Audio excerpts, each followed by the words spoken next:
El lenguaje se conoce comúnmente como un complejo sistema de signos estructurado que tiene cierto fin, principalmente el de compartir información. Sin embargo, la cualidad más especial del lenguaje es que se considera privativo prácticamente único del ser humano.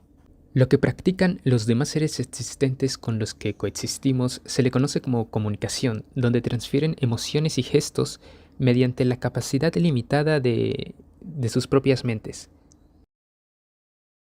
El lenguaje se logra clasificar en tres principales ramas. El lenguaje oral, pues mediante sonidos fonéticos, pero hay que decir que aunque los animales produzcan sonidos, no significa que estén comprendiendo el lenguaje que ellos transmiten, porque no es un lenguaje, es una comunicación lo que ellos están haciendo. Es algo momentáneo, algo que utilizan de forma específica cada cierto tiempo y no de forma constante. En cambio, los humanos es totalmente lo contrario. Usamos el lenguaje oral y tenemos conocimiento de ello y lo replicamos de forma constante y lo aplicamos, lo memorizamos y pues lo vamos transmutando y dándole diferentes significados a medida que pasa el tiempo. Pero siempre lo mantenemos dentro de nuestra propia conciencia y existencia de que tenemos un lenguaje oral. El lenguaje escrito es prácticamente totalitario del ser humano.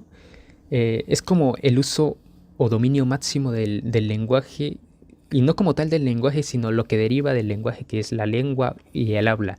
Es como la comprensión total de lo que diferencia a distintas sociedades y culturas una de otras, pero que a la final todos nos engloban en humanidad.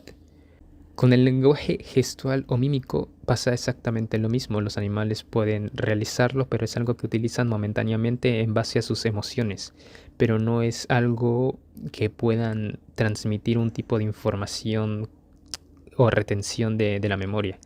En cambio, los humanos sí utilizamos esto para saber cómo puede llegar a sentir una persona o diferentes tipos de conceptos y definiciones donde podemos comprender lo que se quiere informar o comunicar. También se le llama lenguaje corporal y, pues como su nombre lo dice, es en base a nuestras acciones o movimientos del organismo. Volviendo al tema de la comunicación, existen muchos tipos, mediante sonidos, señas, gestos o incluso mediante el arte. Aquí hay que recordar que la comunicación no solo se encuentra en todas las culturas de la humanidad, sino en todo ser existente dentro del planeta, porque realizar pequeños movimientos locomotoros o corporales, como por ejemplo los gatos con la cola, demuestran sus sensaciones y sentimientos momentáneos.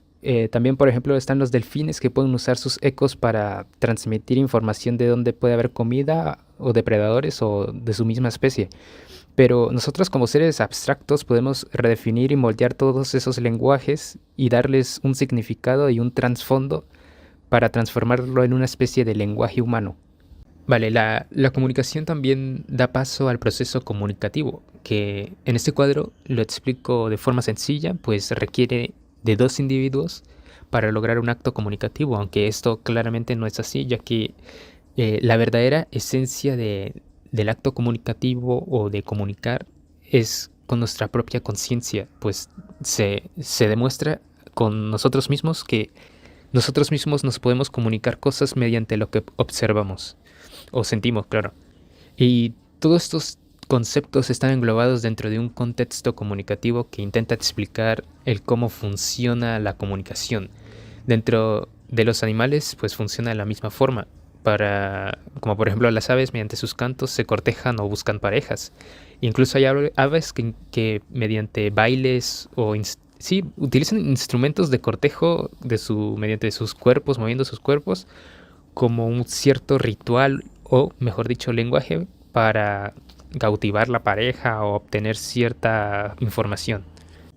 Para concluir, hice este pequeño triángulo tratando de explicar lo que comprendí sobre el lenguaje humano, que nace a partir de la existencia, usando como base el lenguaje que quiere transmitir sentimientos y pensamientos, y lo proyectamos mediante nuestra conciencia.